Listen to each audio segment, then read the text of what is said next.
We go. So I'm glad everybody's here. Thank you so much. We're going to go ahead and get started.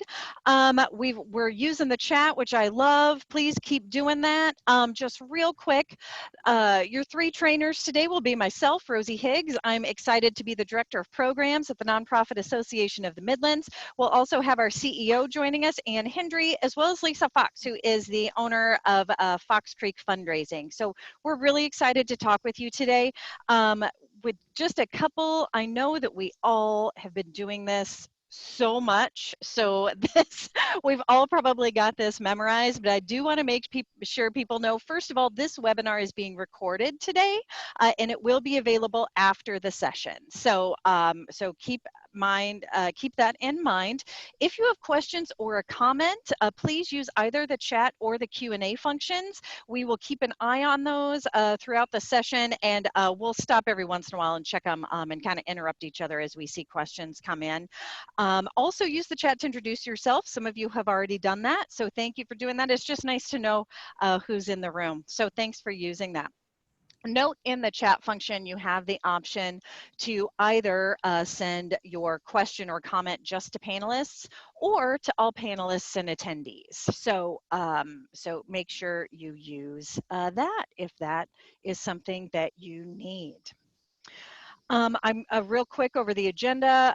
We're doing the Zoom housekeeping right now. We'll talk a little bit about what is NAM. I'm excited to see some folks that are new to NAM on the attendee list. So we'll tell you a little bit about what we do. I'm going to briefly go over the guidelines and principles, which is a toolkit that we offer to help you get your arms around compliance and transparency. And then Lisa and Ann will talk a little bit about grants, budgets, grant management, and then financial administration and stuff like that. Without further ado, though, I would like to thank Katie Weitz and the Weitz Family Foundation for having us today. We're really excited to have this opportunity to speak to you all. Like I said, this is a wonderful group of people, and we're so excited to be in community with you. But with that, I will hand this over to Katie. Katie, did you have anything you wanted to say? Yes, hello, good morning. For those of you I haven't met, and there are a few, I'm Katie Weitz, and I'm the Executive Director of the Weitz Family Foundation. And I'm really thrilled that we're doing this workshop today. This was actually the brainchild of Ann Hendry, who is the Executive Director of NAM, and Jaqueen Fox, who's been the program officer at the Weitz Family Foundation. And they really thought that it would be great to have a session for new and experienced leaders, really focused on finances and showing best practices and fundraising, because that's something that always comes up in our world. So, you know, the Weitz Family Foundation is committed to social justice. And while Jaqueen has moved on to do some other passion projects, and we've returned to an all-white Weitz family organization, we're still committed to this racial equity work. And part of that is technical assistance and building capacity for leaders of color and developing leaders of color. And so that's what we're hoping this will be an entree into today. And if you have questions or ideas going forward, please feel free to send them suggestions to me or to folks at NAM, because they're a great resource, and Weitz Family Foundation is here to be a partner with you. So with that, good luck today. I'll be here for most of it, but with the video off, so you won't have to see me. And I will try to also understand all this financial good work and learn about fundraising. So thank you so much, and back to you, Rosie. Excellent. Thank you, Katie. So we are going to move into, if I can get there we go. A little bit about the Nonprofit Association of the Midlands. We are a nonprofit that exists to support nonprofits. So we see our role as an organization that exists to help you get your arms around the infrastructure and the back-end processes of your organization so you can concentrate on your very important missions. We know that nobody joins or launches a nonprofit or joins the nonprofit sector because they're super excited about nonprofit finance or HR practices or something like that. But those things are really important and really vital to the day-to-day operations of your organization. So we exist to help with the heavy lift that those back-end processes can be so you can concentrate on your mission. And that's what we're here for. We are a membership organization. We have just under 700 members spread across Nebraska into Southwest Iowa, and actually some of our surrounding states we have members from as well. So we're very excited to be a member of the National Council of Nonprofits. We are one of actually 36 like organizations that are spread across the country. What that means for you is the power of the network is great. So if you ever have a question or you are experiencing a sticky issue within your organization, please reach out to us, because if it's not a situation that we have encountered before, we have a national network of folks that we can reach out to and one of them has probably experienced the issue that you're experiencing now. So if you have a question, if you need a policy, if you've encountered a situation that you are unfamiliar with, please don't hesitate to reach out to us. Because again, if it's not something we've seen before, somebody in the national network has. There are several benefits to being a NAM member. We've got assorted trainings, one of which you are experiencing today, but we've also got a group retirement plan, a 403B retirement plan that organizations can buy into. We have just launched an executive leadership transition toolkit for organizations to plan for executive transitions. We publish the salary and benefit survey report, which helps organizations assess their salaries and benefits to make sure they are in keeping with the rest of the sector in their area. We have created a partnership with the Best Care EAP program, which allows you to provide an employee assistance program to your employees. And then we have various networking groups. We have an HR and CEO networking groups that exist online right now in the virtual world, but hopefully someday, maybe we will be able to meet in person again, as well as we have 2 leadership training programs, the Nonprofit Executive Institute and the Rising Leaders Institute, as well as many others. Our Board Masters training has just been moved online as well. That is a 4-hour curriculum, especially for board members to help them be better boards. So we've got all kinds of cool stuff. So if there is something that you need within your organization, please reach out to us. If we don't have it now, we'll figure out how to get it. So the guidelines and principles is one of we say that all roads lead to guidelines and principles. The guidelines principles assesses 12 areas of nonprofit operations and helps you get your arms around your obligations as an employer and as a nonprofit. It came from the Sarbanes-Oxley Act of 2002. Now, you may not have heard of Sarbanes-Oxley, but you probably did hear about Arthur Anderson and Enron from the late 90s and the accounting scandals that happened during that time. As a result of those, there was increased scrutiny on corporate boards of directors in terms of their accountability to the public trust. So around that same time, our state attorneys general said, you know what, nonprofits are also accountable to the public trust. So from that, we became beholden to some of the same things that corporate boards of directors are, such as conflicts of interest, document retention and destruction policies, whistleblower protections, things like that. So that's really the core of the compliance issues that are assessed by the guidelines principles, but there's much, much more there. You will see, for those of you that have used the guidelines and principles, you will see that there are state-specific elements as well as federal elements that are assessed within the guidelines and principles. Our current tool includes obligations from both Iowa and Nebraska. We are in the process of working with our colleagues in Kansas to add some Kansas-specific legislation, but it applies to where you have physical operations. So if there are things that are state-specific for both Nebraska and Iowa that are covered in the guidelines principles to help you get your arms around not only your federal obligations, but your state-specific obligations as well. There are 3 primary purposes for the guidelines and principles. First of all, to provide that state-specific roadmap to help make sure that you are compliant with all regulations that apply to you, both as a nonprofit and as an employer. It also helps us to support the capacity and professionalization of the sector, to ensure that everybody is compliant with all obligations. And we also use it to help increase the public understanding of the role of nonprofits. So we are contributors to the economy just like our for-profit colleagues are. And the guidelines principles are a terrific tool to help us illustrate that. What I want to make sure, though, is that people know what it is not. We intend for the guidelines principles to be a tool. We are not the nonprofit police. We have no interest in being the nonprofit police. So we say that the guidelines principles is intended to be a roadmap for you to increase your compliance and your capacity. We want to make clear that it's not a certification. We say that it's not a certification because we don't check your work necessarily. If you would like us to look over a policy or procedure that you have developed as you've gone through your own assessment, we are happy to look at that and tell you whether or not it looks like others that we've seen. But it is not a certification because we only do that if you ask us to. We don't use it to monitor or police your work. Again, if you ask us to look through your assessment to make comment on progress or anything else in that, we will certainly do that again, but it's not something that we do out of practice. We offer it simply as a tool. We also never use it to compare your organization to another organization.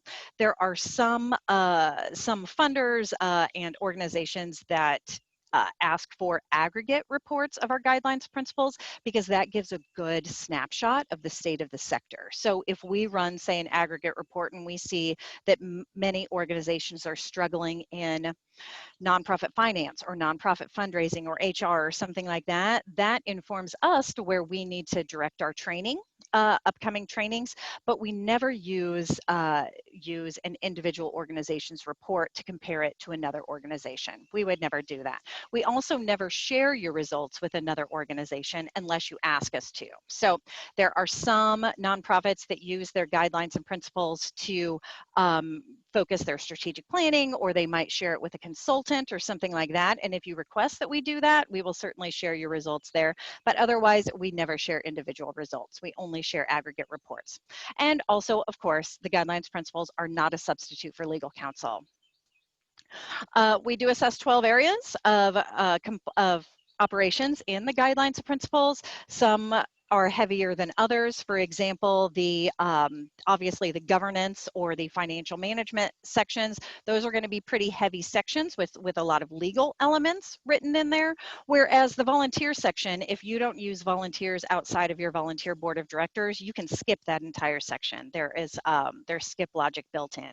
So most people, most organizations go through it once, assess all 12 areas, and then use their report as an action plan to address areas of noncompliance. There are three levels within the guidelines and principles. First of all, legal practices, that's pretty much what it says. These are items that are related to your legal requirements as an employer or as a nonprofit. We also assess essential practices, which are things that are considered to be best practices within the sector that may or may not apply to you as a nonprofit, and then recommended practices. And these are things that we think are a pretty good idea. We think nonprofits should think about that, but they are definitely a lower priority than things that are considered a legal practice or a best practice. How we recommend folks use the guidelines principles is you do whatever, you pour yourself a cup of coffee, make a cup of tea, whatever you need to do to bring your energy level down a little bit, and you just go through the assessment one time. Just start to finish. Don't think too much into it. Don't make it harder than it needs to be, but just answer the questions. Either yes, we have this in place, no, we don't. There's a not sure option for if you're not sure if you have this in place, in progress, or not applicable for something that just doesn't apply to your nonprofit. You go through it once, you'll receive a report, and then you use that report to create an action plan to build your capacity. Then we hope annually you will revisit it and update your assessment. You will have a specialized link that is just for you that will help you move in and out of the assessment, and so you can make updates as needed so you don't have to start over every time. How do you get started, Rosie? You might be asking. There's two ways. First of all, if you are a NAM member, and you were a NAM member 2 years ago or a year and a half ago now, I guess, when we launched Guidelines Principles 2.0, and you had entered data into our last assessment, the data that you entered into Guidelines Principles 1.0 was piped over to the new assessment. So we've got a specialized link for you. You don't have to start from scratch, so please reach out to us. Even if you're not sure whether or not you used the last assessment, please reach out to us, because if you did and you have data already entered, we want to make sure you take advantage of that. So reach out to us. We can get you a specialized link that will get you access to that data. If you are brand new to the Guidelines Principles, you simply go to guidelinesprinciples.org and create an account, and then you get started. We are here to help you. We have an online wiki that has tools, templates, resources, background information, and it links right from the guidelinesprinciples.org page. And it gives you any information you could possibly want. That is not to say that it is a replacement for in-person or a person helping you. I am here to help you. May not be in person right now, but I'm happy to hop on a call, hop on a Zoom, whatever we need to do to get you the information you need to help you work through your assessment. This is not intended to be a terribly heavy lift. That's why I'm here to help you. There is a Guidelines and Principles next level, which we call the Best Practices Partnership. We consider this an acknowledgement of legal compliance. So what it does is it signifies your commitment to continuous quality improvement. It says that you have gone through the Guidelines Principles start to finish, and you have rectified any outstanding items that are related to legal compliance. You have discussed your results with your board, and your board chair and your executive leader have signed a resolution that states that you are committed to best practices. And if you do all that, you email me, and then we will respond with this nice orange seal that you can use in marketing materials or wherever makes sense to show that you are in legal compliance. And with that, I see that there's been some things going in the chat. I'm just going to check these real quick to see if there is any questions. And I did talk a little bit fast, I'm seeing. So if anybody has they missed anything or whatever, again, the video will be available after, and I'm always available to help you. Sorry for talking so fast. It's what I do. But with that, I'm going to hand it over to Lisa. Good morning. I see so many familiar names, and some of them are some blasts from the past. So hello again. It's very, very good to see such a large attendance, and I just want to say thank you to Katie. She's always been very forward thinking with grantees and their programming, and I love them. So with that, I'd love to talk about the various types of grant requests. There's capital campaign requests, which is, if you don't know, it's very much like bricks and mortar or high level equipment purchases, or just more like the stuff rather than the programming and the work. And so when you are making a capital campaign request, it's very important to summarize those evaluation results or findings that demonstrate your impact. So always understand what is your impact, not just your work, but what is your impact on the community? What is your impact on lives? And be able to talk about that as you're making that capital request. And then make sure that there's a time frame. So with any project, there's always a start and an end date. And I know that most funders don't believe that you're married to that end date, but it's very important as you're setting goals and project timelines to indicate that time frame in your request. Program requests also need start and end dates, and that doesn't mean that your program is ending. It just means that during the period of this request, this is the date that the program starts, and this is the date that the program ends for that particular request.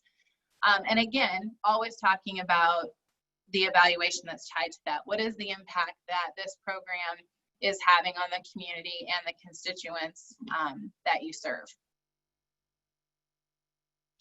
This is very large on my screen. Hold on for 1 second. Okay, thank you. So there's many components of grants. The idea, the story, the work, the outcomes and supporting documents.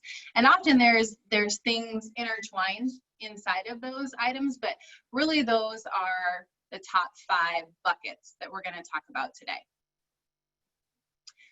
The idea, what is the project? What is the scope of work? What is your plan? It's so important to know that ahead of pursuing a grant application. And you do that not just in your own head, but with your team, your program directors, and the folks that are boots on the ground doing the work. Understanding before you apply, are you part of a larger initiative? Collaboration is so important in our community, and being able to talk about, are you part of a collective impact group? Are you part of a partnering project? So if you are, when you apply, make sure that you're talking about that, because it really is bragging rights, and it shows that your organization is forward thinking and understanding that there's a lot of amazing organizations doing great work in our community. So how are you tying those together? Does your idea fit? Oh, thank you. Does your idea fit with the funder, specifically Weitz's interest? So please, as you're researching, and this is just a general blanket statement, but as you're researching funders, make sure you know the geographical reach that they fund. If they're in Omaha, if they only fund in Omaha, it's probably not a great idea to apply for Greater Nebraska work or work in Iowa. If they are interested in the arts, and that's really all that you see them identifying as an interest, it wouldn't be a good idea to apply for basic needs. So make sure that you're doing your research and gaining a full understanding of what a funder is interested in. And that might change from year to year, depending on the structure of the foundation. So keep yourself up to date and build a relationship with those funders so you can understand their interests. Establishing a strategy to apply. Strategy is always key in any project or program, and grants are no different. So as you're determining a strategy, talk with your team, determine what to apply for, at what amount, what will be your evaluation, and what are your outcomes, and then learn the funder requirements. Are there reporting requirements involved? Are those biannual or annual? Do they really just want to meet with you face to face? Do they want touches throughout the year, either through email? Just understand what those are, because the most negative thing you can do with someone who is supporting your organization is to make a request and then disappear for the next 11 months until it's time to reapply. They really want to be engaged in the work and understand what their investment is doing for your organization. So understand what those requirements and expectations are, and do you have a capacity to fill those requirements? Are there questions? Okay. The next piece of, or the next bucket is the story. So yes, understanding your mission and why you're doing the work that you do, that really is the heart of your work, and it's the heart of your applications. And it's what funders want to understand most. In addition to data, in addition to numbers, they really want to understand what is your mission and what is your why. And the second piece of that is, does your data tell your story well? So collect that data, but don't just drop it into the application and expect a funder to sort that out. They'll have a lot of questions, and it's better to answer those questions ahead of time and just let your data tell your story. Let it tell the story of need, let it tell the story of impact, and let it really showcase your work, and turn that data not only into Excel spreadsheets and bullet points and lists, but turn that data into a beautiful narrative that can tell your story in a strong, compelling way. Inside of every application are the activities, the work that needs to be done to carry out this program or this project. And understanding what those activities are ahead of time is very important, and working with your program staff to identify if those activities are feasible for them. Please don't write an application without involving your program staff and then expect them to do that work. You'll not be well received. If there are difficult activities, they might require more intense involvement by all staff, and that might include leadership staff, boards, your development team, your direct service staff.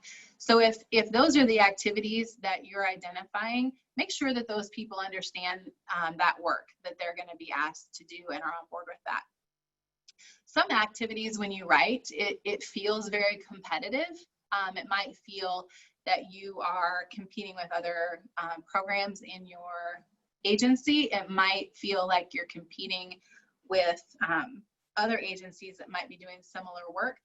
So I would encourage you to if that is the space that your project or your program is living in for an application, I would challenge you to know who those outside agencies are and the work that they're doing, and figure out, is there a way to collaborate, or maybe there's enough need in the community that, you know, duplicating services is a good thing, such as shelter or, you know, something like that. If the service population or the project warrants that, then talk about that. You shouldn't feel like you're in competition for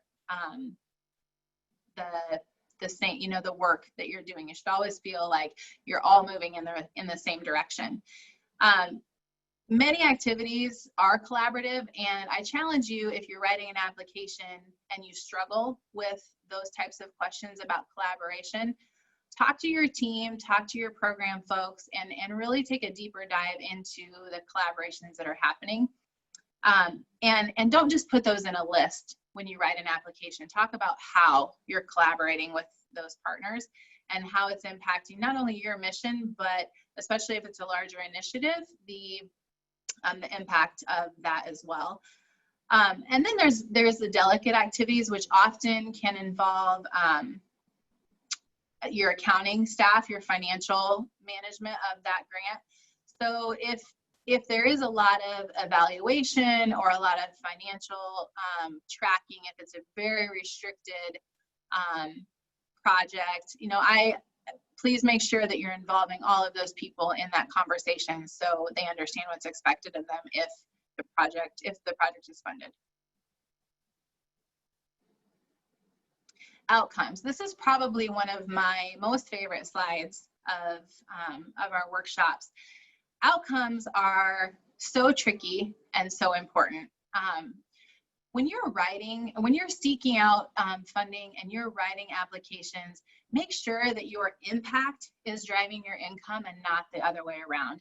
So if you find an opportunity and you get super excited about that opportunity, but it doesn't really feel like a good fit with your mission and your work, I would challenge you to really analyze whether that is a good move. Mission drift is not a positive thing unless you want to expand your mission. And some projects really push you outside of your comfort zone, and that's okay. I'm certainly not saying that you shouldn't develop new programs and grow and expand and challenge yourselves. But I will say to don't chase money that does not fit with your mission. So remember, the words impact drives your income, not the other way around. Outcomes are not the same as outputs. I cannot say that enough. Outcomes are not the same as outputs. So outcomes are lives changed type of statements. They're really focused on what your agency has done to impact lives. And as you frame those outcomes, something good to keep in the back of your mind as you lead with something.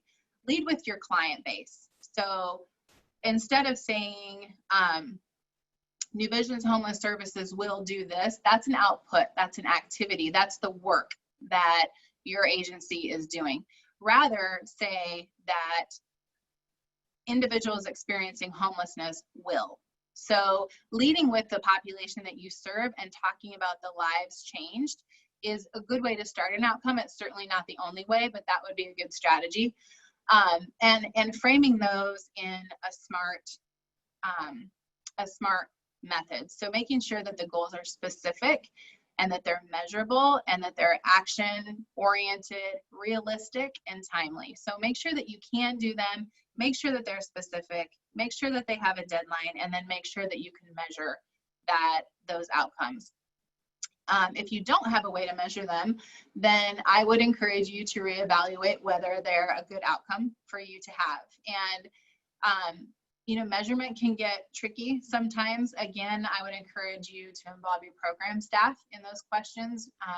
Oftentimes those measurements are through some sort of software that they have to manage on their end, or through client surveys, or school surveys, or something like that, that sometimes those program staff have to spearhead. And making sure, as you're talking about your program goals or your project goals, that they align with the goals of your agency. So if your agency's strategic plan does not include expanding programs, you may not want to talk about in a grant application how you're going to expand your program. So make sure that you know the overarching goals of your agency so you can align programmatic goals with that. Evaluation of outcomes is really important because it lets you know whether your program is making an impact and whether you need to possibly adjust your services to make a deeper or broader impact. So, and that also goes back to measurement. So if you collect all of this wonderful data, it really does nothing unless you are evaluating how to implement the outcomes of those measurements. Does anybody have any questions? We've been through a lot in the last 10 minutes. I'm not seeing any come through, but just so everybody knows, I am monitoring the Q&A and the chat. So if you do have questions, please feel free to just stick them in there and we'll get them answered for you. Great. Okay, next slide. Thanks. Another piece to grant applications that can trip people up are the supporting documents. Some of them are super common. Your 501c3 letter, policies that you might have, your annual report if you have one, any board resolutions, strategic plan. There's many that are likely at your fingertips. However, there are many that may not be. And especially financials, budgets, some policies, it's super important to start the grant process early on so you can identify what those supporting documents are and give the appropriate staff enough time to develop those. If you go to your CFO or accountant or a contracted accountant especially and tell them that you need a year-to-date P&L report by tomorrow, it will not be well received unless they have it at their fingertips. So don't miss a deadline or damage a professional relationship by asking for things last minute unless you beg for forgiveness ahead of time.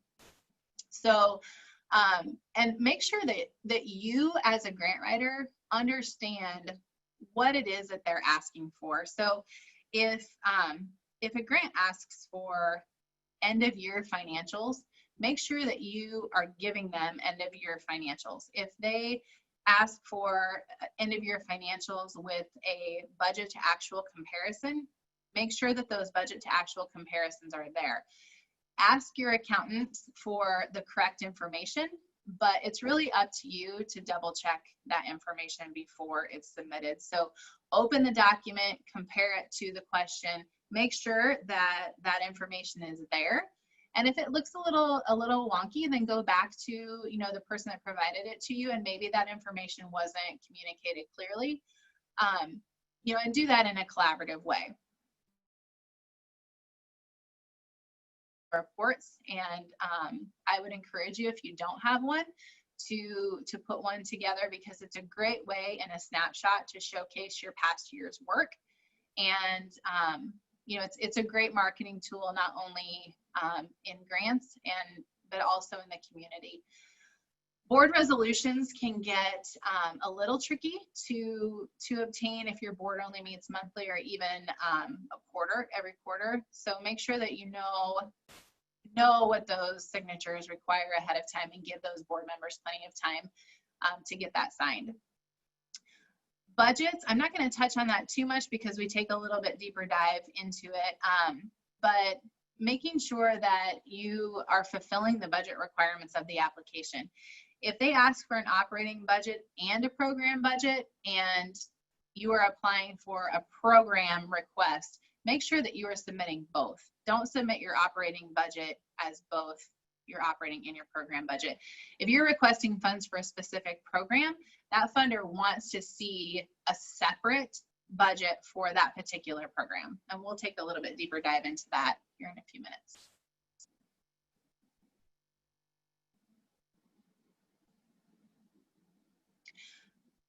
I guess right now. Understand what the budget requirements are for the grant application. There are some funders, bless them, that are very straightforward and they really just want to see the numbers and the narrative tied to that. It's simple, it's to the point. Many let you submit your own budget. Some do require a template that you transfer your information into their template. Do not skip that process. It is very important and they use it for analysis. If the budget requires in-depth, specifically multi-year funding, please make sure that those budgets are clear. Break them out by year that you're requesting funds. I hear all of the time, but we don't have a multi-year operating budget. We don't know, our budget for the upcoming year hasn't been approved. That's not what they're not looking for, an approved 3-year budget. Funders understand that climates change. I mean, this season is a perfect example. So it's their projections, and work with your accounting staff. You know, maybe it's if you don't intend on any large scale projects coming down the pipeline in the next 3 years, maybe it's just a percentage increase over time.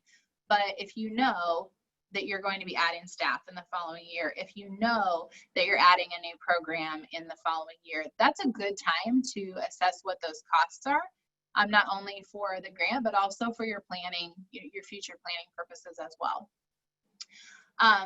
Some budgets are detailed and itemized, and specifically programs that have a lot of layers to them. So as you look at budgets from your accounting team, make sure that you first can understand them. If they don't make sense to you, they will likely not make sense to the funder either. So make sure that you don't just attach a budget and assume that it's the right one or the way it should look. Please open them and review that and look at that with possibly even a different set of eyes to make sure that they make sense. Oftentimes, the budget and the budget narrative could be, if they're written really well, could stand alone. But making sure that you are breaking down those costs. So for your salaried employees or hourly employees, as a narrative, break out what that cost is. How many full-time, what are the positions? Are they full-time? Are they part-time? What is the percentage of time that they're dedicated to the program? Rather than just putting a number in there and letting a funder guess, I would recommend detailing that out. For equipment, are we talking about commercial kitchen equipment, or are we talking about office equipment? They're two very different things. So make sure that you're narrating what those expenses are. And you may have to not only work with your accounting staff, but also your program staff to figure out what that looks like. So why do we have budgets? So really budgets are a key step to managing your agency. They keep you on track for sure in planning, but they also reflect your ability to fiscally manage awards and multiple funding streams. So, and they are really reflective of the decisions made by your board on how resources will be used. When a funder opens a budget, they're not just looking at the bottom dollar. They're really going through and identifying what's important to this organization. if they're, you know, if you are applying to a funder who's really emphasizes professional development, and you have $500 put into your professional development in a $500,000 operating budget, they might not look at that very well. So again, understanding your budget really reflects your values and where you want to put resources. And again, especially with multi-year requests, you know, these documents are annual budgets are projections, and they're forward-looking documents. It's the year-to-date actuals that reflect what you have done. The budget is reflective of what you hope to do. So when you open a budget, looking at it and deciding, is this really reasonable and realistic for my organization? If you've raised $50,000 in private sector funding in 2020, and your 2021 says that you're going to raise $800,000, you better have a strong story and a strong strategy as to how that is going from 50 to 800 and how you plan to make that happen and why you need that to happen. So make sure that as you look at your organization's budgets, just making sure that they're reasonable and realistic.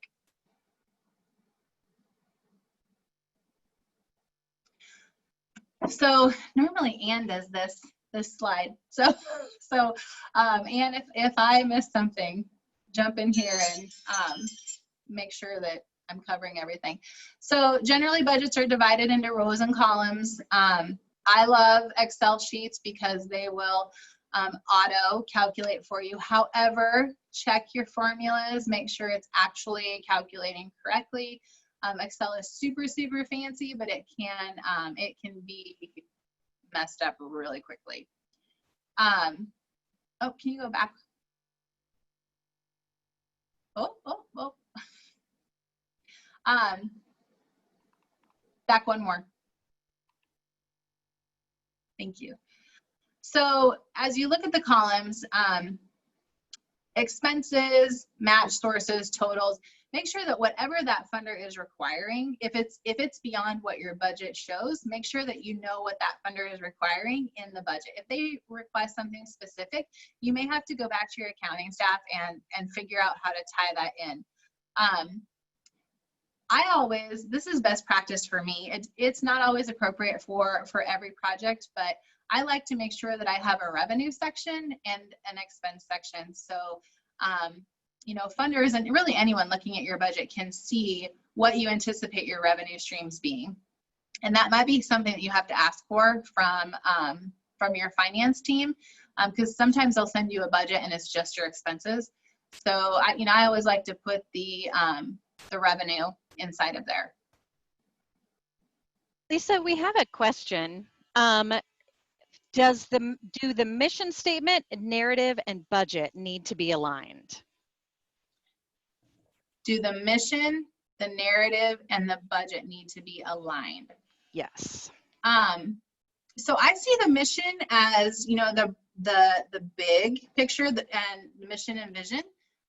So your narrative should be reflective of the work you're doing to pursue your mission. So I sort of see it as a funnel down. So you have your mission and vision, and then you have your work, which is your narrative, your activities, your outcome, and they should align with your mission. And then the budget is really reflective of the program that you're requesting for. So they should all definitely align. Excellent. Absolutely. Thank you. Yeah, I'll just chime in real quickly on that. This is Anne. You know, I think one thing that's really important to keep in mind is your budget tells a story. The work that we do, it's all about data and storytelling. And to me, the budget is the perfect marriage of those two. I actually know a local foundation that before they even read your narrative, they'll read your budget. And if they can't tell about your program and your organization from the budget, they may not go any further. So with that, Lisa, I'm going to turn it back over to you. Okay. So I think we're good with this slide unless anyone else has any questions. So budget formats, you know, many funders provide their own forms that can be easily replicated in Excel or some other spreadsheet, or it might be a fillable form. Always use the form that's provided to you, unless they say, you know, just attach your current budget. A budget is typically broken out by project year. And if you're applying for multi-year funding, you will want to break that down by year. I would, you know, don't overcomplicate things. Keep with your own fiscal year, even if that is not, if it's not January to December, that's okay. You just need to be consistent and, you know, just make sure that you're identifying what your fiscal year is. And then, you know, make sure that you are just being consistent, and your budget needs to be clean and not difficult to read. In addition to not being confusing, it really should be, you know, funders should not have to spend a ton of time trying to sort out what goes where. That should be very clear. And I see at the asterisk the trick I use, but I think that might be an Ann trick, not a Lisa trick. It is. So what I do, and I think it's really just important to find whatever system works for you. I find it more helpful that once I have my budget approved, whether it's organizational or program budget, then I create a separate Excel document where I track everything in a way that makes sense to me. And then that way, if the different forms are different for different funders, then you can collapse it. I personally want to see the detail of really disgusting level of detail, really getting in the weeds. Most funders don't want to, they don't need you to list out all your supplies, so you can collapse it. And I find if you do that in advance so you understand it, it's easier to translate it into whatever form that the funder's looking for. Agreed. Mm-hmm.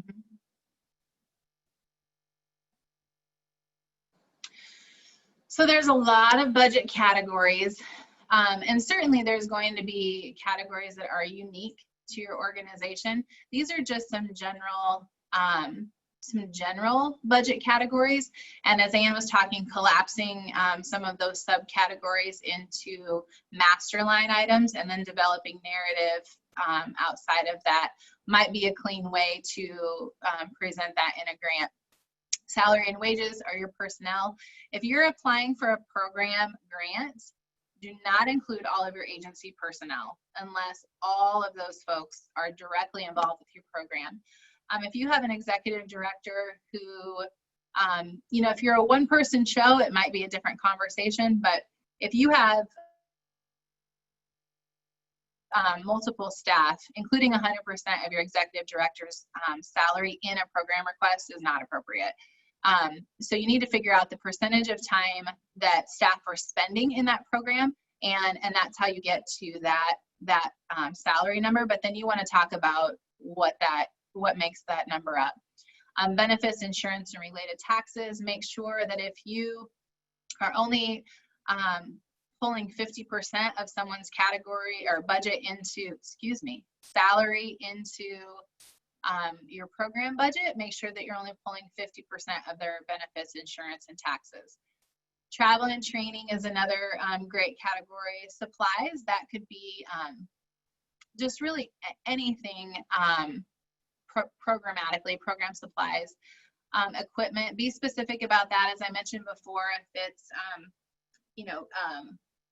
kitchen commercial, cooking equipment at a meal site, that looks very different than computers. So specify what that means.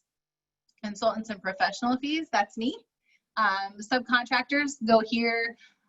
Really anyone that you're contracting your work, your bookkeeper, your accountant, your legal services, grant services, and then your rent and utilities. When you're building a program budget for rent and utilities, you can certainly identify those in your revenue as an in-kind gift from your agency, but the program is taking up space inside of the agency's location and operating budget. So always feel free to include rent and utilities in those program budgets as well. Just make sure that it's appropriate for the work that's being done. And then any construction costs for a capital project. And there's many other things that would fit into those budget categories. One mistake I see fairly often is in the all other expenses. If that number is substantial, even over, $3,000 to $5,000, you need to detail out what is inside of there. I just make sure that it's clear what makes up those dollars. Line item budgets are the most common form of budget, and it identifies each expense broken down by categories, all of the categories that we talked about, and it's really an effective way to give specific information on how dollars will be spent, and it's easy to read. Each category might contain every expense in the category for the entire project or year. Depending on your request, you can choose to collapse that and make it into one line item. Just know that being able to talk about each one of those categories in depth is very important. Are there any questions? Oh, Anne, I'm going to let you do this.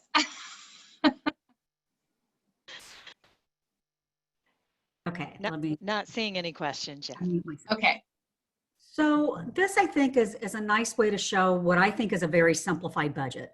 If you actually look on my organizational budget, I will have tab upon tab upon tab where I can really kind of get into the weeds a little bit more. So it's just as simple as in the income, here are all of our sources of income. NAM does not get any government money, so that's always going to be a zero.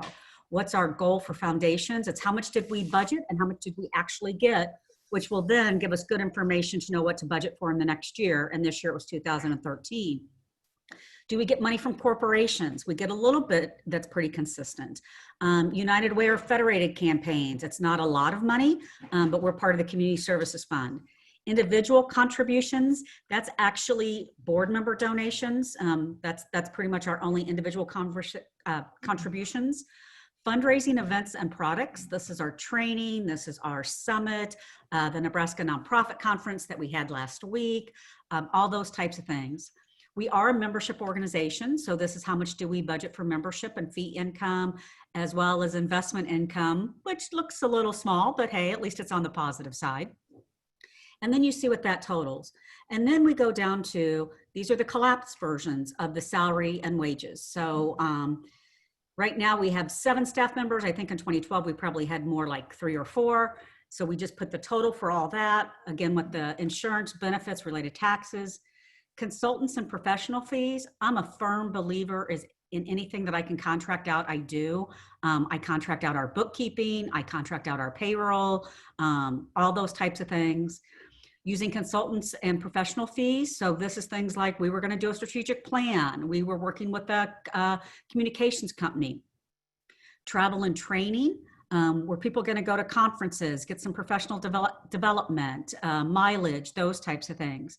Equipment, supplies, printing and copying, communication, postage, rent, you'll see that's a big ticket item. And then conferences and conventions. And then the other, we like to spell out what the other is, because what I've seen happen a lot is the other dollar figure can get so large that you're like, wait a minute, if it's $5,000, is it really other? Well, I think when you break it down into certain things, it really makes sense. So this is the type of budget I like to keep on hand after my board has approved the final budget. It's a simple, clean version that's really easily transferable into any type of grant reporting needs. A couple folks have asked if we could make this budget template available to participants. And yes, absolutely, we can do that. We'll do that after the training. And there was a comment about depreciation expenses being a non-monetary expense. Can anybody comment on that?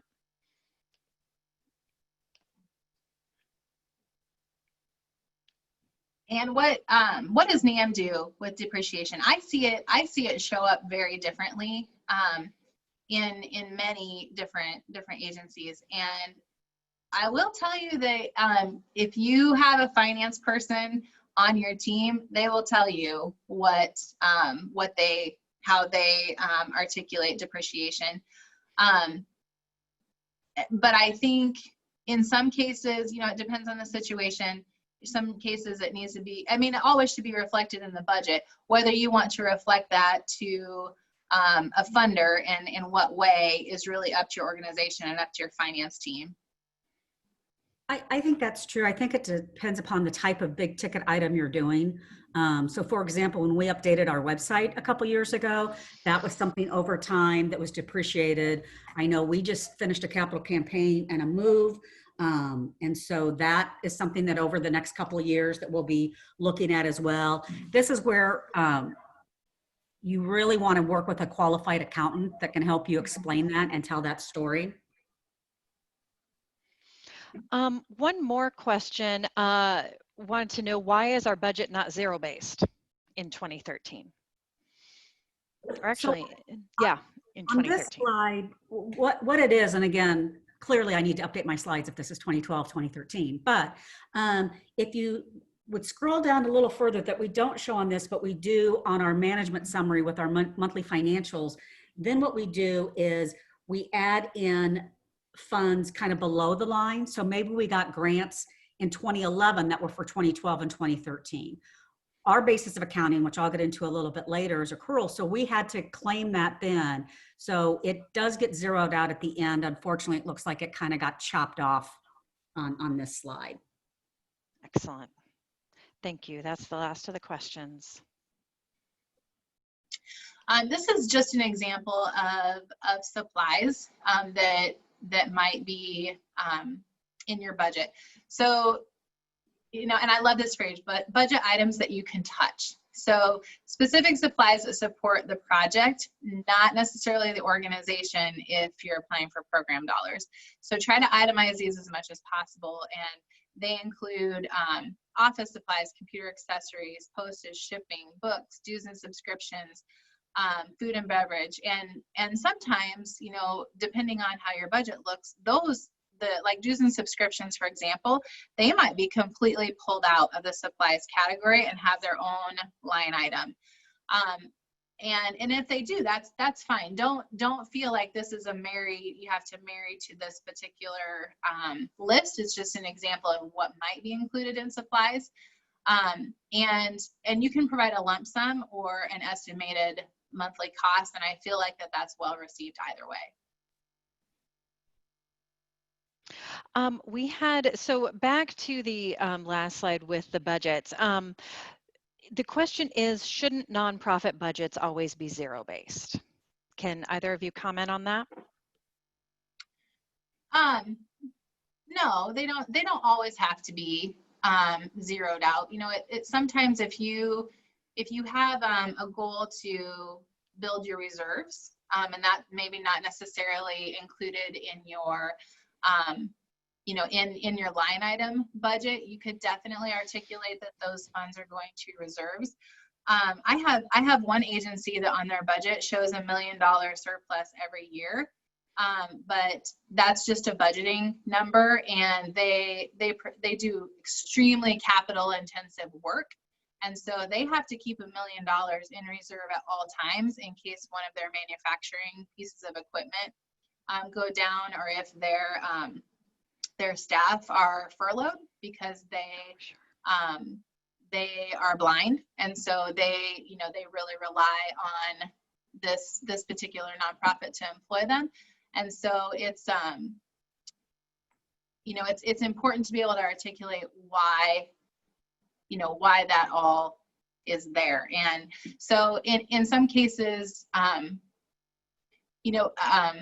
I run into some situations that nonprofits really want to show a gap in funding because that communicates their need. I don't really particularly support that strategy, but that's just me professionally. And I don't support that because I feel like when you're projecting a budget and you're doing that for the year, you're planning on a deficit. So rather than planning on the deficit, plan on the revenue and come up with a strategy to secure that revenue, to me shows more forward thinking than saying we have a gap and that's what we're going to try to fill. And there might be some endowments tied into the budgets too that might cause some overflow. So, you know, there's a lot of policies that are tied to budgets, whether they're endowment policies, investment policies, reserve policies. There's certainly lots of those types of things that agencies can have in place. For example, there might be a reserve policy that the agency won't have any less than 6 months in reserve. So you might see a surplus on a budget to help meet that policy requirement. And 1%, I'm sorry, go ahead. No, I was just going to say, in a perfect world, you do want to have the income equals revenue and expenses. But I think the reality is depends upon when your income comes in and if it's multi-year funding. And then also if unexpected things happen, like, I don't know, perhaps a pandemic, and then maybe your revenue, your expenses are higher or lower, and you're not getting reimbursed from your government contracts. So I think that gives you the flexibility, but however you do it, and everybody can tweak it a little bit themselves, just keep in mind that your budget is a forward-looking document and also a breathing, changeable document. You know, the budget I have today on August 12th is not exactly the same budget I was thinking it was going to be on January 12th. So that's my 2 cents. Mm-hmm. And one just question, shouldn't you have a fiscal policy in place to address this issue if you don't have a zero-based budget, or if it's your practice to have $1 million in reserves or something like that? Should you have a written fiscal policy in place that guides that? My opinion is I think it depends upon the size of budget. Right. Mm. You know, Right. for a small organization like NAM, we don't. We do show it on our monthly financials. With my monthly financials that my finance committee sees, it's like 8 different tabs of stuff that we'll do a little bit of those. We'll talk you through 2 of those tabs later, but always on the summary page, the management summary, we show what our cash flow is. So if we didn't get another penny in the door, how much cash on hand do we have? The rule of thumb in the sector as a whole is 6 months. For some that may be realistic, for others that may not be. And I also think that you know, financial reports are sometimes more important than the policy in this type of particular situation, for just exactly because of what Ann said with, you know, cash flow and reporting and being able to identify all of that. Sure. That's the last of the questions. I think we can probably go. Yeah.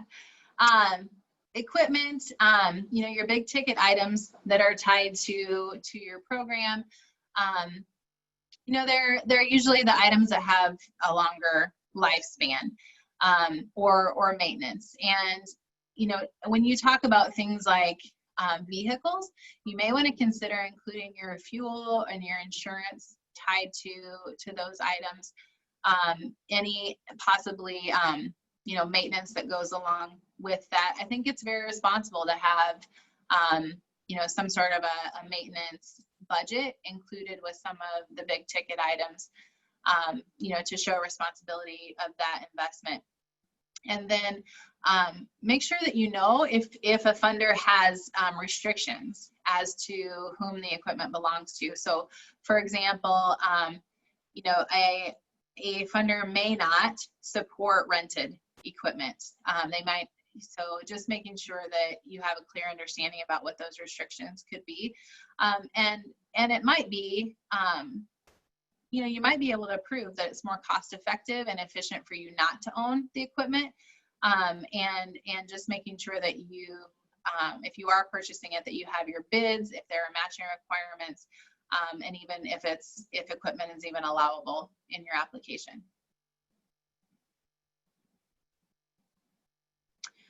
Matching costs and cost sharing. So I think Ann will probably jump in on some of this, but you know, matching can be cash or in kind. I think that you have to be careful and mindful of what percentage of in-kind match you might be providing, because there could be some limitations on that. Some funders don't want to see any more than a certain percentage of in-kind matching, but you can certainly identify that on your budget if it is substantial and the opportunity allows it. And that can come from you, or it can come from a third party if folks are donating space to you or donating food to you, or you're partnering with another entity and they're providing some in-kind support. But make sure that you're including that in-kind both on your revenue and your expense if you're identifying it in your budget. There may not, a funder might require a match, they may not. So understanding before you go in to make an application, if there is a match requirement, be mindful of the amount that you're asking for. So if you ask for $50,000 and there's 100% match, you need to be prepared with the strategy on how you're going to secure that additional $50,000. Yeah, I think that's really important. And to even take it to the next level, is it new cash or is it just new cash as of that next fiscal year? And I've seen it done both ways. So just to be clear, so you're meeting the donor requirements. And I'm just going to throw this in here because I'm not sure where else it would go to with funder requirements. So an example of a funder requirement that NAM had earlier this year as part of our capital campaign is we had to have a maintenance reserve fund. And it was in the amount of $30,000. And until we had raised those funds, took it before the board, developed a maintenance reserve policy, set up a separate account at our local bank that we would monitor it, and then have a policy on how do we access that maintenance reserve? What happens if it dips to below? How do we reimburse that? Those types of things. So just be really clear on their expectations. And I have found that when there is certain requirements, most foundations here are so easy to work with you. And like this one, the foundation that had this request, they even gave me a sample document to kind of start things off because I'd never had a maintenance reserve fund before.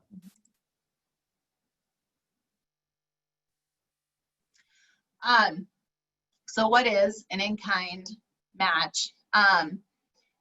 There are costs that you would otherwise have to spend hard dollars on to obtain.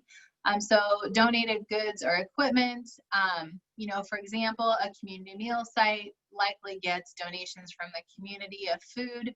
Documenting the value of that food is very important as you are calculating your budget if you're going to include it. Volunteer services, please do research on the monetary value of your volunteers and the services that they're providing. And there are various levels depending on the level of expertise, and keep those records of hours and number of people so you can assign some value behind that.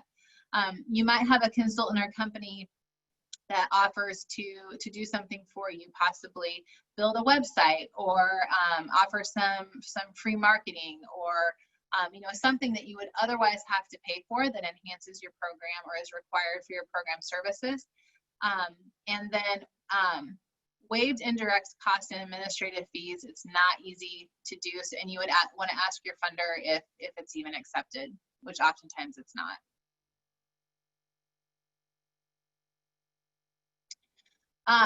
Overhead and administrative costs. So especially in a program request, in the past, it was frowned upon to include overhead and administrative costs in a program budget.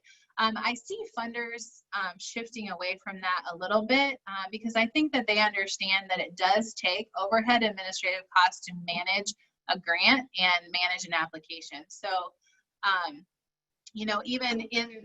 even just a couple of years ago, it was, around 10%. I think that has increased to possibly be even up to 20%. You would want to really look at the funder restrictions, because sometimes they'll tell you that they don't want to see more than 10%, or they don't want to see any, or they might give you some parameters around that. Your overhead and administrative costs are things like wages, insurance, telephone, local training, conferences, software license, rent, and utilities that is not necessarily included in your program budget. So more operational expenses. So can I jump on my overhead expense? I love your overhead and platform soapbox. There's something called the overhead myth, and it's this misguided belief that the lower your overhead, the better your program is run. And that just defies common sense, in my opinion. I haven't checked it. We just did our audit for the year, just got finished, so I haven't calculated the overhead for today. But last time I figured it, I think NAM's overhead was closer to 23%. I think this is something, I'm not sure how it got started, but it was something that in the days that they looked at nonprofits as charities, my guess, if you went down to UP and said, what's your overhead expense? They would have no idea. It's just the cost of doing business is how private sector does it. So I like to think of it as, I remember doing a site visit years ago, and it was at a youth service organization, and somebody said, I love the program, I want to fund it, I love how they take care of kids, but I don't want to pay any overhead. And my boss at the time looked at this person and said, okay, so you don't want to pay anybody to feed the baby, change the baby's diapers, or put the baby to bed, because depending upon the type of program, you have to have these hard costs to do a successful program. So if you're interested more, I'll jump off my soapbox, but Google the overhead myth, and I'm against it. And it's so difficult if you're, if you're a nonprofit who is super small, especially if you aren't including some of that overhead in your program budget, and all you're asking for, or all you can seem to secure program dollars, you won't be able to pay your bills. So, putting that overhead, a portion of that overhead into your program budget should be a best practice. A couple comments. First of all, one person just wanted to clarify, indirect costs are another word to refer to overhead and admin costs. Is that correct? And then the second comment is, we'll send any naysayers to Ann. Go get them. Good stuff. And just a reminder, if anybody has a comment that they would like the whole group to see, make sure you use chat and then choose all panelists and attendees, and then everybody will be able to see your comment. That's all I got. Oh, so you probably want the next slide then. There we go. So budget narratives, and we did already touch on this a little bit, but making sure that you are identifying, detailing out each of your line items, but doing it in brief sentences. This is not the place to start telling the story and what the position does, and just make it brief and clear, and it just answers the question, why is this number in the application? And don't assume that because it might be included in your narrative that the reader will transfer that into your budget. So because many grant reviewers start with a budget, and that's why I was saying that your budget and your narrative should really be able to be a standalone piece, and the narrative really just surrounds that budget and narrative. So make sure that you are also talking about that in your budget narrative. Make sure that what you're saying in your grant narrative matches what you're saying in your budget narrative, so they don't conflict with one another. And include your calculations if you didn't in the line item budget, and separate the narrative detail for each budget item. Please don't mash it all into one big paragraph. That's why Excel and line items are so handy, because it's visually appealing, and so a funder can look at an amount and then shift over to the comment section, and it's all right there. And then make sure that you check your math. So, and Ann and I talk about this all the time. 2 + 2 does not equal 5.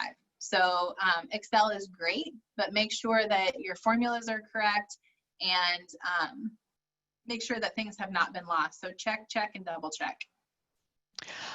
Question about overhead on the last slide. What is a typical percentage of overhead and admin as a percentage of overall budget, and what is an acceptable range? I mean, I like 18%. It's sort of my go-to percentage, but I mean, I've seen things. I mean, 20% I feel like is even reasonable. And I also think it depends on the size of your organization. So if you have a smaller nonprofit, it might be more realistic that, you know, your executive director or your operations director is really spending a ton of time in the programmatic work. And so your overhead might look a lot differently than, you know, someone that has a $500,000 or $1 million or more budget. Yeah, I would agree with that. I just plugged in a link to one of many articles on the overhead myth, but, you know, again, be realistic. What are your needs? But, you know, 18 to 20, 22, 24%, depending upon, you know, it's going to be a little different if you're a direct service organization versus not, those types of things. And I just one comment to this slide. You would be the most common mistakes. I used to review a lot of grants. The most common mistakes I saw were people not checking their math, people not doing spell check, and people not realizing that you can't just cut and paste the grant that you submitted to the Weitz Family Foundation to the Mutual of Omaha Foundation. And if you do, make sure you change all the names, because, you know, I've been reading grants on one, it's the X Foundation, 3 pages later, it's Y. That's embarrassing for you. It's embarrassing for them. Just check your work. Yep. Yep.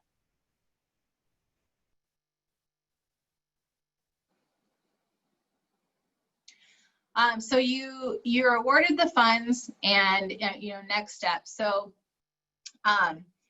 first of all, I would say that you know, getting the funds is a huge milestone, but then the work actually begins. So making sure that if a grant is awarded on January 1st, try to ensure that those funds are spent by the end of the year, by the end of that funder's grant cycle. Ensure the timely flow and use of those funds, and understand the process. Is the grant reimbursable? So will your organization have to front that money ahead of time, and what is the reimbursable process? Sometimes that can be a deal breaker for agencies going after funding if they're reimbursable grants. So understand that ahead of time.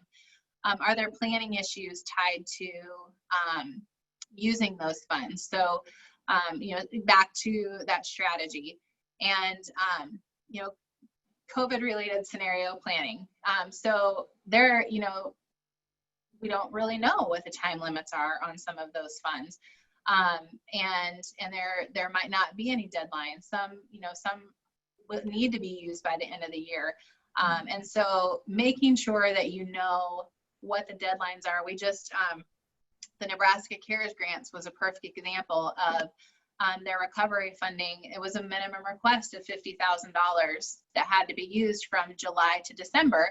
And there were some really strong restrictions on how those funds could be used. And there were many of my clients who said, you know, we can't spend $50,000 by the end of the year. And so they chose not to apply. And that's very responsible. So make sure that you understand what those restrictions are. And then any program changes that might come up during the grant cycle. We live in such a philanthropic, supportive community, and our local funders get behind the nonprofits that they support, and it's so inspiring.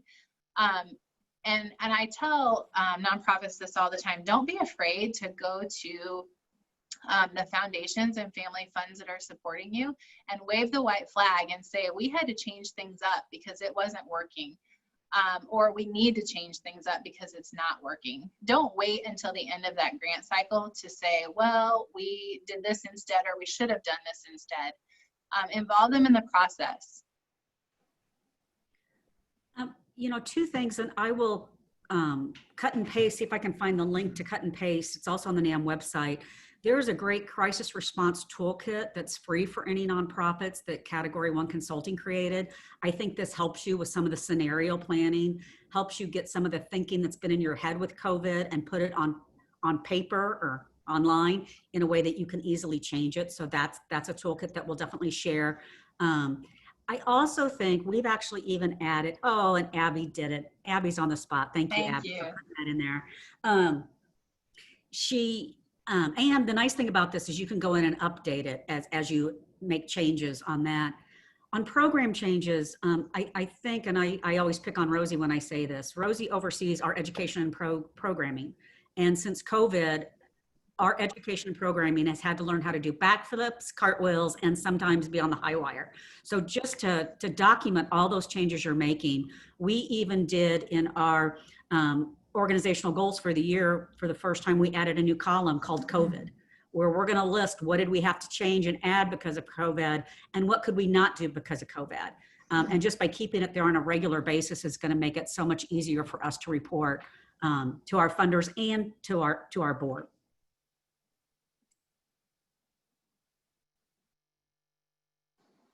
So some considerations as you are creating applications. We live in a very small community. Funders all talk to each other. So make sure that you're checking your math and know that inaccurate budgets are a fast trust breaker. So if you submit one budget to Weitz Foundation and another budget to say Kiewit Foundation, and it's for the same project, that will be a huge consideration in your ability to get funding. And it's not that you're trying to be deceitful. It's normally just an oversight, and or you might update your budget before you submit to the next funder. I would not recommend doing that. Once you have a program budget, stick to that budget, and then talk about in your narrative when they ask questions about secured funding, changes in the program, in your narrative, that's the place really to talk about those changes and how that's evolved since the last application. And include all of your expenses in your budget, even the expenses that the funder does not fund. So if they don't fund salary and wages, don't leave that out of the program budget. Still include that, but just make sure that you're clear that you're not asking them to support that expense. And program officers, and not necessarily just program officers, but families, family members, they really can and need to make a case for you. So make it easy for them. Have those conversations ahead of time. There's a couple of foundations in town who will not even allow you to apply without talking to a program officer first. So, make sure that you tee those champions up to advocate for you on your agency's behalf. And then again, this last bullet point goes back to impact driving your income and not the other way around. Avoid creating your budget based on what you think the funder will fund. Just create your budget and around the work that you're doing, and then show the funder how they fit. Okay, with that, we are at a 10-minute break, and we've had such wonderful questions. So thank you everybody so much for your questions. We are a little bit behind, so we're gonna go ahead and take the 10-minute break, but if you could actually in your mind think of it as maybe a 7-minute break. So we are for sure back in our chairs so we can get started, and it is 24 after right now. So we will come back at 34 and we'll see you then for more training. Thanks everybody.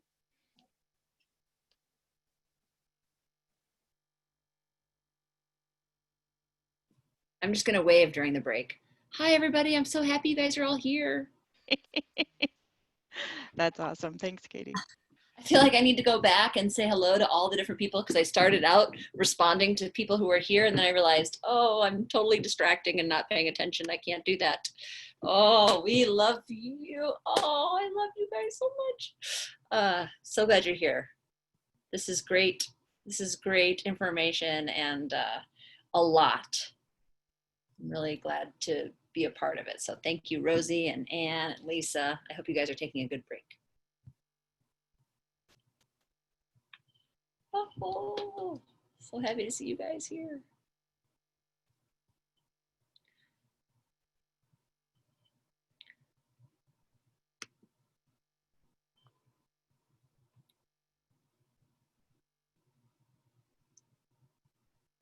Okay, I'll get off the screen so you can really have a break. It is really good to see you. I wish I could see you guys. They told me at the beginning that only the panelists would be seen on the screen because that makes it easier for the presentation. They also said they would edit out my discussion of the recording. So all this craziness that I'm talking about, I guess you wouldn't need a 10-minute break if you were watching this again. But anyway, I'll get off so you guys can have a real break. I don't want people to be late coming back.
We'll get started again in 2 minutes.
We'll get started again here in about a minute.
Okay, it is 34 after. Are we ready to get started again? Lisa, I can't remember if it's still you or if I'm supposed to. Yep, Okay. it is for the next 3 slides, which Oh. I'll kind of blast through a little bit because they're just Okay. summary. Very good. Well, without further ado, let's go ahead and get started then. So fantastic news, you were awarded the grant. Celebrate and then start thinking about how you're going to track all of it. Make sure that you understand what the reporting requirements are tied to that grant, and please keep track of those deadlines. And also please keep track of what you said you were going to do and measure so you know what to report on. A best practice is to, even if it's an online application, please copy that entire application and save it into a Word document, not only in case your internet goes down and you lose all of your work, but also a year from now, you will be asking yourself, what did I apply for and say I was going to do? So make sure that you always have access to those past applications and develop a system to monitor and track those reporting requirements. Next slide. Just an overall summary, make sure you are networking and sending a positive message about your agency. Make sure that you know what your idea is before you apply to a funder, and how to tell the story of your mission. Identify the work that needs to be done within the project or program. Know the difference between an outcome and an output. Budgets should be able to stand alone, so make sure they have a strong narrative, and then make sure that you know the reporting requirements. So why should you care about grants? You know, really they'll be written with or without you, and it's so important that your expertise and your program and the great work that you're doing is at the table in front of funders, because they, you know, don't always think that they will come seek you out. You're doing amazing things, and you know, it gives you the opportunity to have bragging rights, and also sometimes the structure that is required to evaluate your work. And you know, funders will help you improve your capacity to continue your mission. And with that, I will hand it back over to Ann.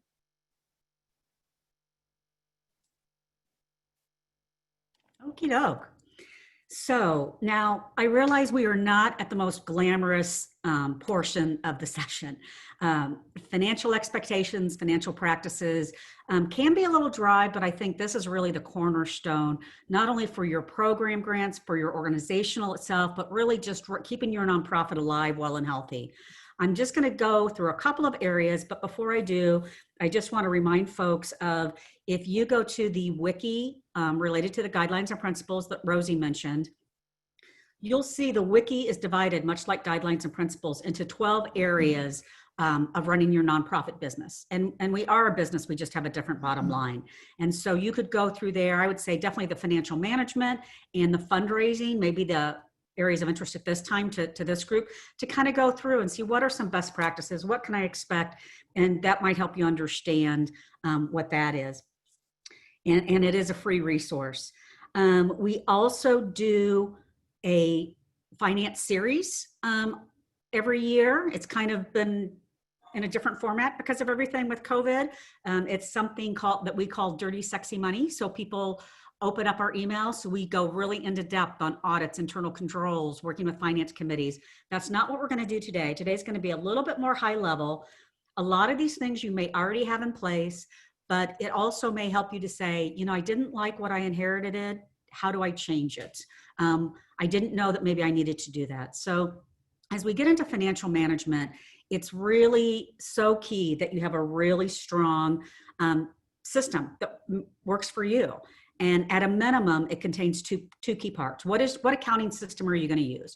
We use QuickBooks. There's lots of different others out there. This is not an endorsement of QuickBooks, but we find QuickBooks Online is really helpful for our bookkeeper. And as some of you may know, Tracy on our team, we offer financial management services for our members. I believe QuickBooks is the #1 system of choice, although not nearly the only one. But find a system, make a commitment.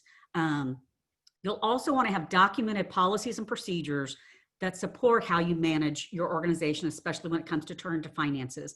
These are called internal controls. We'll get into these a little bit more after we go through a few other things. So next slide. The other thing to keep in mind are your methods of accounting. Are you on a cash basis, which basically means when I pay the bill, I get to count that money as mine until I physically send a check and you cash it. Or I don't have your money until you physically write me a check for a training program. So it is when cash is exchanged, it's that simple. Or accrual basis, that is, expenses are recognized when they're incurred. So I made a commitment that I was going to go to a conference. And by registering for that conference, I just committed to the $200 price point for that conference. So that's when I show it on my accounting. The same is true. Somebody says they're going to sponsor our conference.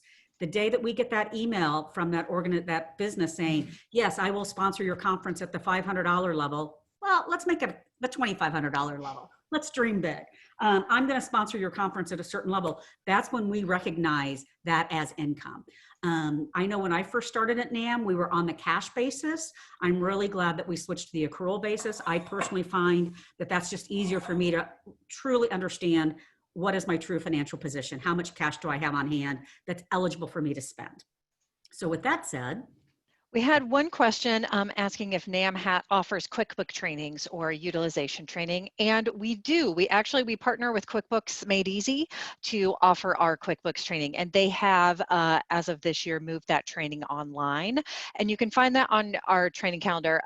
Abby, if you can maybe find it and link it. I believe we have one coming up in October. Don't quote me on that, but yes, we do. We partner to offer that QuickBooks training. And I Great believe, question. Thank you. Sorry. And I believe that QuickBooks, there's QuickBooks Desktop and QuickBooks Online, and I believe they do the QuickBooks Online. It's not only online for you to take, it's the online QuickBooks version. They actually do both QuickBooks and online and desktop. They're two separate sessions, yes. Stand corrected, thank you. So lots of options for you. Yay. Oh, and a couple more things coming into the chat.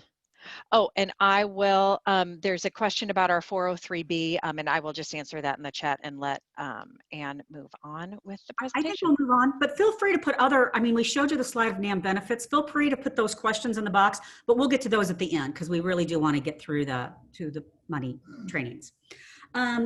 There's also a variety of different types of revenue. It's revenue that has been received but not earned. So let's say that I get a program grant from a foundation to do the Guidelines and Principles program, and I get that revenue in December, but it is for 2020 and I've not yet started that program yet. So I have that money, but I haven't earned it. So I have to count that a little bit different when I'm looking at money. Unrestricted grants, unrestricted funds, this is my favorite type of funding, is really revenue that we can be used for any related purpose. I can use it for operations. I can use it for program. I can use it to pay my rent. I can use it for anything. Restricted is donor intent drives everything. And so revenue that donor has restricted, usually it's by time, by, or by service. I can only use it in a certain year, certain time frame. I can only use it for a specific program or service, or I can only use it for an endowment. Those are really the regulations changed a little bit last year, but basically those are the three main areas. Only how they intend. Oh, thanks. Okay. So functional accounting. Functional accounting can really come across as kind of a pretty scary term, but it really breaks down fairly simply. It is really based on the major activities that you do. It is your program or mission-based services. They support services, not only your programs, but administration, your board governance, your fund development, really all aspects of running your organizational business and your entire budget. So next. So the two pieces, now I'm happy to show you more, I have it up on my screen, but I think the two most important things that whoever does your accounting services, and unless you're a retired CPA, I strongly recommend you contract this out with a company, individual. There's lots of great people out there to do this, but the income statement shows the nonprofit's gains or losses in a certain time. And so you really want to know when you're reporting on grants, you'll be pulling up an income statement for that particular point in time.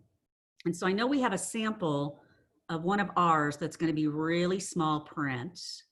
And so basically what this is, I have it up on my screen. Why does Zoom make everything so slow? So basically what this does is it shows by income, and again, those levels that we outlined earlier, contributions, grants, memberships, business partners, program fees and such. And then it looks at it as a point in time. So this is actually as of year end of last year. This was our we call it the P&L. Some people call it the income statement. I think private sector calls it the profit and loss statement. Nonprofits, it's technically the income statement. Use those interchangeably. So then we have, it's a lot of information. You can hide these fields if you need to, if it makes it easier for you to work with. But we have, what's our month to date on contributions? What did we budget to date? How is that varied for times? What's our actual variant? And that's our month to date budget comparisons. And then we do the same thing on the next couple of tabs. What's our year to date? What's our year to date budget? What's our prior year to date? So we know, I think it's always good to have several years, 2 to 3 years, so you can kind of see how your income and expenses are changing or not, how your growth is going, projections. Growth is good. You don't want to grow too fast. You don't want to shrink too fast. And so then you can just track all those, and you do those for income and you do those for expenses. And then you can add adjustments to net income. As you it's kind of hard to see, it's closer down towards the middle of there. So that's where I show like capitalization, capital campaigns. We had some relocation expenses, depreciation, those types of things. And it really is, as of this point in time, so for me, this was the 3rd week of January, this is where we stood with our income statement. And that is different from the balance sheet. Next slide.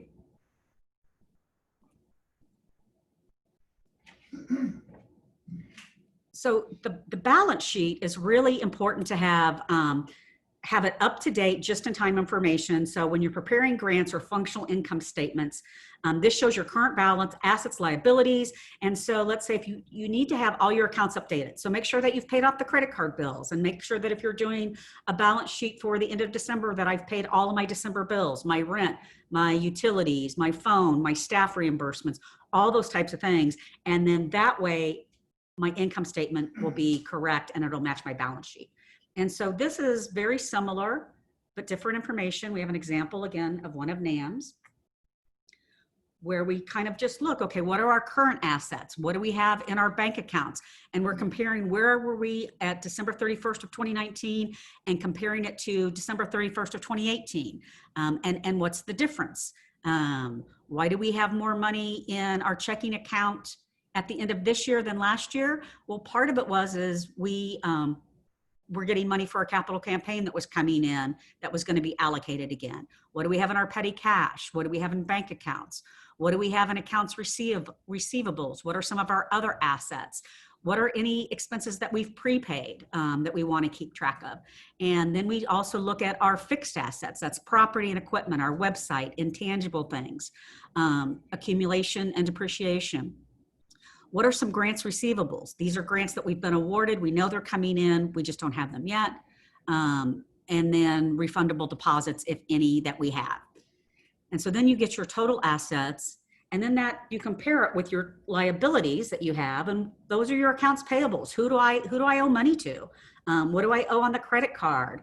What payroll have I accrued that I'm liable for? Maybe we've accrued it, but our pay periods, we get paid every other week. And so we still have to accrue that. We also have a separate vacation and sick leave log with so many hours that you can accrue. I have to budget for that. So if, God forbid, somebody leaves, I owe this to that employee. And so we can look at that. This is our employee donations. As I mentioned earlier, we're a member of the Community Service Fund. It's similar to a United Way, that it's a workplace giving federated campaign. It's right there, how we defer membership dues. Our memberships, for those of you, and I think at least half of you are NAM members, we have what we call a rolling membership. So you can pay it, it's on a 12-month cycle. You join today, that means you're a member until August 11th of 2021. And so that's how that goes. And then you come to your net assets. And then we include, which ones do we have donor restrictions? Which ones do we need to be released? Which ones are decreased? Do we have net assets without donor restrictions? So in this particular one, we actually had two pretty substantial gifts for the capital campaign that they were conditional. They were conditional that they be matched. And so until we had that match money in, we had to keep them in this column. And so then at the end of the day, you'll see in a perfect world, our total assets and total liabilities equal the same for this year, for last year, and what the difference is. And so that's just really kind of a high level view of the balance sheet and income statement. And let's look and see if there's any questions on either one of those before we go into internal controls. Yes, we can make all of our examples available, you bet. That's all I see. Okay, internal controls. So this is something I think can sometimes, especially the smaller you are, can feel a little bit overwhelming. One of the most common things I hear from small nonprofits is, we're so small, we can't possibly have internal controls. And that's really not the case. No matter if you're an all volunteer organization, maybe even more important, to a staff of 1, 3, 7, 30, 350 or more, you really need good internal control process. And so what these are processes that says, this is how we're going to report our finances. This is how we're going to track our finances. This is how we're going to comply with laws. This is how we're going to manage our grants. This is how we're going to, how checks come in. And so it's really important to have that in there. So let's go to the next slide. And so what internal controls do, they ensure separations of duties. And so it doesn't mean that you follow them this way all the time, 100%. It means that you have a game plan, and but for extenuating circumstances, this is how things operated. So separations of duties. And so that means in the NAM office, our process is Abby's in the office, as you may have seen from earlier. Our mail usually comes around 11 o'clock. Abby is typically, not always, but she's typically the person that gets the mail and opens the mail. And then once she opens the mail, she puts what bills I need to approve. And I have a folder that's looking pretty ratty these days. And then also any checks that come in. And then she starts that finance she initials the checks, puts them in my folder. I come in, I review the checks. I initial the back, even though technically we don't have to anymore because we have one of those magic, you can deposit checks from your office. So I don't have to endorse it. Old habits die hard. And then I also go through the bills that we have there and ensure that. And then the next step in the process is then those checks that came in specifically, they go to Kelly. Kelly takes those checks, he deposits it, he runs a report, then he takes those checks and the report, puts that back in my folder. And then I go in there, I go through and I double check to make sure that everything's been deposited and it looks good. Those bills that I've approved, as well as any bills that I get electronically, those go back to Abby. Abby then uploads those bills. We use bill.com. And if you haven't used bill.com, it is a game changer, especially when you physically can't be in your space. They can send checks for you. You set up all the safeguards. Everybody has their levels of authority. So I get an email every morning saying, hi, Ann, you have things to process in bill.com.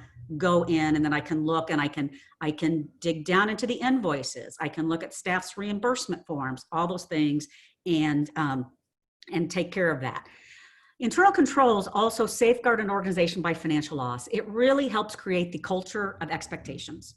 It doesn't mean we don't do it. If I go on vacation, somebody else is going to initial those checks so we can deposit. It also makes sure that we have systems for financial reporting. It really helps maximize our operations. It also helps us understand, like, this is how payroll works. These are our processes. This is how we pay taxes. This is our leases. Here's our fixed assets policies, those types of things. I think one thing to keep in mind, as I know we're getting close to time and we want to leave lots of time for questions, is it also lets all employees know, understand, here's how we do things in our office, so to safeguard from online scams and phishing. So I don't know about you, but on a regular basis, myself as well as other people in our office, they'll get an email allegedly from me saying, hey, Abby, I need you to go buy me 5 Apple gift cards and I'll pay you back, and this is how you do it. Well, that email doesn't come from me. And now that we've gone over internal controls with our staff, they know that's not how Ann requests those things. So they can have a pretty good idea that it's a scam. So next slide. I think you really want to think through your processes. What makes sense for you? What do you need to add in? How does that look visually? Make sure that the procedure is firmly developed before you hand it off to the next person. Make sure, again, that everybody understands it, and then get feedback and make adjustments. And so one thing that we've had to do with our financial internal control policies, and I tend to keep a red line copy.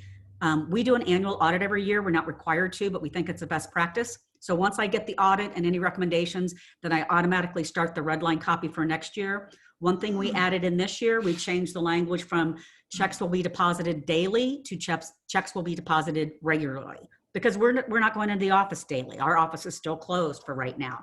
And then you get feedback, you make adjustments. You say, we used to do it this way, now it makes sense to do it this way. A great example, when I first started, we used to have to get 2 signatures for any check over $500. Well, number one, that's just silly because banks don't look at the 2 check signatures. And 2, we changed it so our internal controls say anything that is in our board approved budget, I have authority to sign for. The board has already approved for those big ticket items that way. Anything that's more than $5,000 that was not in the budget, it outlines the process that we go through for me to get that approval. And so again, it's a living, breathing document. So let's see, next slide. So with that, let's look in the chat box, see if there's any questions. I see we have some bill.com lovers as well. I don't know why I resisted so long going to bill.com. So we have a good half hour for questions. I would say please type those in. If there are questions about what you've heard today, great. If you have questions about any of the NAM products and services I saw earlier, and I know Kelly can help you, but how the 403B retirement plan works is basically 10 years ago when the federal legislation changed to make 403Bs like more 401k counterparts, NAM went out to bid. We ended up going with the local broker, the Harriet Coke Company, Nationwide Benefit Plans, Inc., and we work with QTech Rock. And we basically, you have to be a NAM member, but we give our members the plan documents for the retirement plan that you can offer your employees. We pay all of the QTech Rock fees, the plan itself. We do an independent audit every year that is paid for. It averages, if you have 10 or less employees, it's around $100 a year per employee. The plan documents are written in such a way that each individual organization gets to decide when people match or not yet match, when people vest, all that good stuff. I firmly believe if we're going to attract smart people to the nonprofit sector, we better pay them enough to pay off their student loans. We better give them good benefits and flexibilities. And this is just one great way that we can do that. And can you speak a little bit to the audit and compilations and reviews and all that? The question is the annual audit a financial statement review? And maybe this is a good opportunity to speak about the differences between those. Yeah, there's 3 different areas that you can contract with a CPA firm, and I would definitely go with a CPA firm. And it's either an audit, a review, or a compilation. An audit is a snapshot in time where the CPA firm, they look at your policies and procedures, they do spot checks, they pull different records. We just finished our organizational audit, and it was questions like, hey, Ann, can you send me the finance committee minutes for these dates? Can you send me, these reports, make sure that you have systems in place? Can you say, here it says that you made so many deposits on these dates, and they pull that. So it's a much deeper dive. It's not a forensic audit. It's not designed to catch fraud. A lot of people have that assumption. Occasionally it does, but it's just really, are you operating by generally accepted accounting principles, following your own policies and procedures? It's usually the most expensive of the 3, but we do that, and I'll tell you why in just a minute. A review is where they trust a lot of your documents. They don't do as deep a digging. And so it's the next level down. It's a little cheaper. And then there's a compilation where they'll just go and kind of do a quick check of your financial statements and other things. We do an audit. Oh, let me back up. There is no requirement to do an audit or review or a compilation in the state of Nebraska. The only reason you might want to do an audit is if you get more than $750,000 of federal money, then you're required to do an audit, or if your funder requires you to. We think it's a best practice for lots of different reasons. We first started doing an audit, then we thought, well, we'll do an audit every year and then maybe do a review or compilation in the off years to save money. What we have found is that really didn't save us money, because by the audit, we use Hayes and Associates about every 2 years or so. We get a new principal, so a new person that's kind of the lead on it. So they're familiar with us, but it's not too familiar, so then they can dig in. We find it takes a lot less staff time and a lot easier. And I was really glad we had that existing relationship, especially this year, because it was our first virtual audit that we did all online. So hopefully that explained the difference. Another question about the 403B, can that apply to contractors? I'm afraid not. It's employees only. The only thing, another benefit we have that could apply to contractors or board members is our employee assistance program. We went out to bid about a year ago. We work with Methodist Best Care, and each individual, it's a flat fee of $500 plus like $27 per person price. That is the only benefit that you could also share to contractors or board members. I would be hesitant though with contractors, because you don't want to cross that line that makes them feel like they're an employee, and therefore you have to treat them as such. Let's see. Is the EIP open to people outside of Lincoln and Omaha? The Employee Assistance Program is open to any NAM member, no matter where you're located. One of the reasons when we decided to go with Methodist Best Care, they have counselors and providers all across the state of Nebraska and Iowa. There's certain benefits that you get for free, or that are included in your, not for free, but are included in your annual fee, as well as so many calls, so many cases. We just did a review. I think I was surprised we had, help me remember, Rosie, like 28 organizations in less than a year have signed up. Over 3 of their employees and or family members have participated. It'll be really interesting to see how that use changes the longer this pandemic goes on. And what I was really impressed with is that those represent free visits. So that's money saved for folks in the health insurance program and all of that, because they get those free visits through the AP. And Abby, thank you, Abby. She's linked the EAP access page from the NAM website. Any other questions? I'm not seeing any other questions right now. I just saw one popped up. Where do nonprofits go to find available grants? Well, there's always the lovely World Wide Web that you can check. There is the Nebraska Foundation directory, which is available for purchase. We used to have a copy we loaned out, and then somebody never returned it. So I'm sure you can get an online version. I think you can reach out and you just kind of start Googling local foundations. You can go to 990s. I think a good trick is to look at who are my counterpart agencies, and I go look at their 990s and see who funds them. And then that tells me, like, let me go check out that foundation's website. A great place to access 990s is through GuideStar. You can have a free membership and access any of those 990s just by searching the entity's name. And on the right hand side, there's a drop down menu for financial returns. I think if you contract out your grant writing, this was something we just started doing a few years ago, as I spent the first half of my career as a professional grant writer. So it was really hard for me to let that go. One of the best decisions I made. I'm still really involved. I have to read everything and understand everything. In interest of transparency, Fox Creek is NAM's contract grant writer. They've also made relationships with other funders that I did not have a relationship with. And so we could use their expertise to help open doors. And so talk to that. There's also the Nebraska Association of Grant Writing Professionals? Yep, GPA. Mm-hmm. Grant Writing Professionals Association, Nebraska specific. There's the Association of Fundraising Professionals for Nebraska. It is more fundraising versus grant writing, but it could also be another good resource for you. Check the NAM training calendar. We're trying to add lots of different trainings.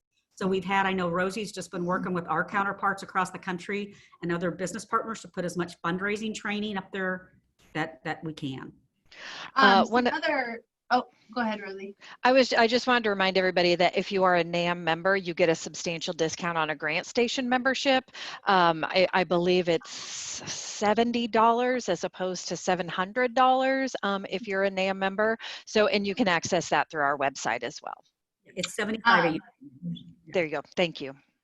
Foundation, the Foundation Center for Philanthropy, Foundation Search, that's a great resource also. It's a pretty expensive subscription, but some of the local public libraries have those subscriptions available free of charge. Fox Creek subscribes to that on behalf of our clients. We also just recently purchased the RailSci software, which is software that links funders to agencies, board members, and it shows shared relationships. So that's also a great software to link humans together. Somebody's asking for the names of potential grant writers. I would say it's the Nebraska Association of Grant Writing Professionals. And then I would also encourage you to go to the NAM website, and maybe if Abby could cut and paste it down to the business partners page, where we list nonprofit consultants that like to do grant writing, strategic planning. I always like to stress these are not vetted partners. These are purely transactional. Although since this is the 2 degree of separation town, I'm sure you could reach out to any one of these and say, tell me who some of your other nonprofit clients are, so you could do your due diligence. Just a word of caution as you vet contractors. Make sure that you're asking the right questions. For example, when we're asked to help with strategic planning sessions with boards, I can certainly do that work, but there are other groups, other consultants in the community that do it far better than I do. And I think they would say that, we do grant writing far better than they do. So it's a shared mutual respect. So You know, I would caution you, if you get a contractor that says, yes, we do it all, just make sure that your money is being spent wisely, on a team that can, you know, fulfill what you're looking for. And most contractors will be able to give references that they've worked Mm-hmm. with in similar situations as well. Anne, were you going to say something? I feel like I interrupted. Oh, no. I was just, I don't see any other questions, although we have lots of time to stick around for more. But I just also, as I mentioned, it looked like some of you were NAM members, some of you are not yet members, as I like to say. But whether you're a member or not yet one, you can go to the NAM website and sign up for our email blasts. We're a small shop. That's how we get all of our information out there on our training, resources. For those of you that are on our list, you'll know, especially in the early days, like from April on, we got the most just-in-time information out there on the CARES Act for nonprofits and how to apply and what we've heard. We're going to continue to do that as we wait and see what's happening, if anything happens again. So, well, it will in Congress. We just don't know. They're just taking more time than we wish they would. So sign up for those emails. Registration is now open for our nonprofit summit. It's one of the largest conferences in the Midwest for nonprofits. It's going all virtual this year, but we still have several national speakers. So it's really going to be, instead of one full day, I think it's 2 half days, maybe a little more depending upon what we get in, but lots of information to get out there. So we will get this recording to Katie, who will share it with any of the Weitz grantees. We'll make a list. We have a staff meeting in a little bit as a NAM team. We'll make a list of what we promised to send you and get that out as well, those samples and templates. And somebody who's an independent contractor, yes, you can be a NAM business partner. We love to have that. Again, it's all on the NAM webpage. If you have any questions about membership, whether it's a business or nonprofit, you can just go to the NAM website or email Kelly, our Director of Membership and Operations. He's out today taking his oldest child to college, but other than that, he's very easy to get a hold of. I am not seeing any more questions. I think that may be it. So folks get 20 minutes back in their day. That's fun. That's rare these days. But please remember that the NAM team, as well as Lisa, we are here to answer any questions or to provide any help that we can. Our contact information is on the screen in front of you, and please don't hesitate to reach out. Again, if we don't have the answer, we probably know someone who does. So please err on the side of reaching out, and we will always do what we can to help. So with that, thank you everybody, and have a great day, and we hope to hear from you soon.